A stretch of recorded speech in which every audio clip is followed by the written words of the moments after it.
Hello friends, welcome back to my channel. और 8 सितंबर से current affairs के जितने भी इंपॉर्टेंट क्वेश्चंस हो सकते हैं वो इस वीडियो में डिस्कस किए जाएंगे। तो वीडियो को बहुत ही ध्यान से देखिए और यदि चैनल पे नए हैं तो जल्दी से सब्सक्राइब कर लीजिए एंड लाइक एंड शेयर ज़रूर कीजिए। और आप लोग कमेंट करके ज़रूर बताइए कि आपको वीडियो कैसा लगा। अच्छा लगा तो भी बताइए, और यदि कुछ कमी है तो वो भी कमेंट करके बताइए जिससे कि हम उसमें सुधार कर सकें।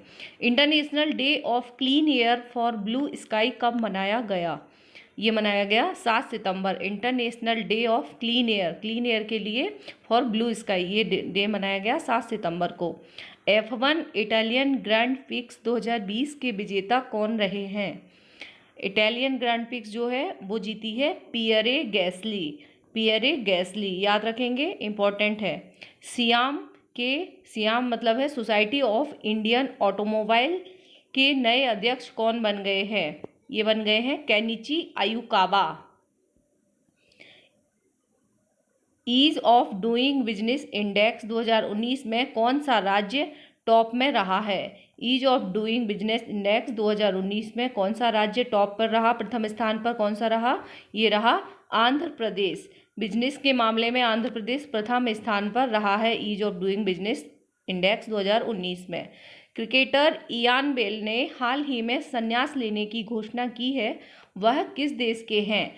इयान बेल, अभी सभी जो जितने भी प्रसिद्ध प्लेयर हैं ज़्यादातर सब संन्यास ले रहे हैं, तो अब साथ इयान बेल ने भी संन्यास की घोषणा की है। ये है इंग्लैंड से बिलोंग करते हैं। The state of young child in India report में कौन सा राज्य प्रथम स्थान पर रहा है? ये बहुत ही इंपॉर्टेंट है। Young state of young child in India में कौन सा स्थान प्रथम पर रहा है? केरल, याद रखिएगा। वर्ल्ड लिटरेसी डे, विश्व साक्षरता दिवस कब मनाया गया? ये मनाया गया है 8 सितंबर को। और 7 सितंबर को कौन सा मनाया गया? International day for clean air for blue sky, है ना, याद रखेंगे। और 8 को international day of literacy. NSSO की रिपोर्ट के अनुसार देश का सबसे साक्षर जिला कौन सा बन गया है? ये पूरी रिपोर्ट ही, इसके लिए अलग से वीडियो लाऊंगी, फिर भी अभी मैंने इसमें कवर कर लिया है, बहुत इंपॉर्टेंट है।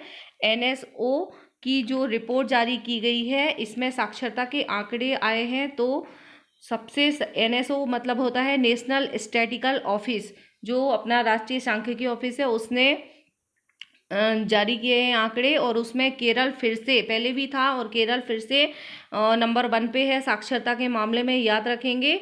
और इसकी जो लिटरेसी रेट जो है केरल, इसकी परसेंटेज कितनी है? 96.2% आया है केरल का।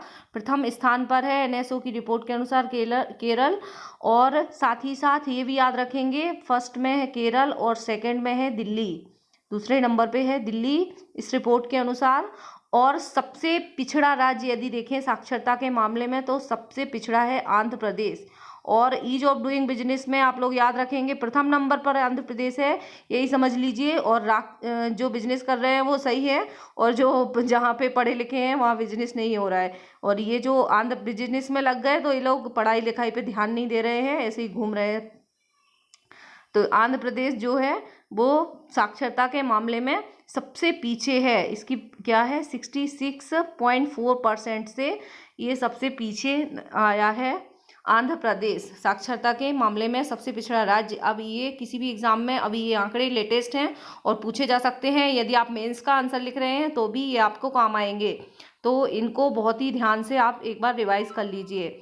किस देश की वैक्सीन स्पुतनिक बी को पब्लिक में रिलीज कर दिया गया है? आप लोगों ने न्यूज़ में सुना ही होगा, इतने दिन से रूस बना रहा था और रूस ने, इसकी वैक्सीन का नाम है कोरोना के लिए जो बनाई गई है स्पुतनिक बी, इसको कोविड-19 के लिए वैक्सीन बनाई गई है और रूस ने पब्लिक के लिए, जनता के लिए जारी कर दिया गया है। और ऐसा करने वाला देश का पूरे विश्व का पहला देश बन गया है।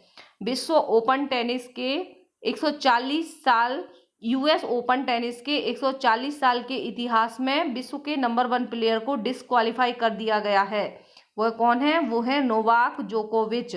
नोवाक जोकोविच को 140 साल के इतिहास में पहली बार डिस्क्वालीफाई किया गया है। और ये क्यों किया गया है? क्योंकि जब ये खेल रहे थे तो एक इनकी बॉल जो है एक महिला को लग गई थी, इसीलिए इनको डिस्क्वालीफाई कर दिया गया है, जो कि जो रूल्स हैं उनके अगेंस्ट था। तो वीडियो पसंद आया तो लाइक एंड शेयर जरूर कीजिए। और आप लोगों के लिए क्वेश्चन है कि नोवाक जोकोविच जो है किस देश के प्लेयर है, ये कमेंट बॉक्स में कमेंट कीजिएगा। Thank you very much for watching.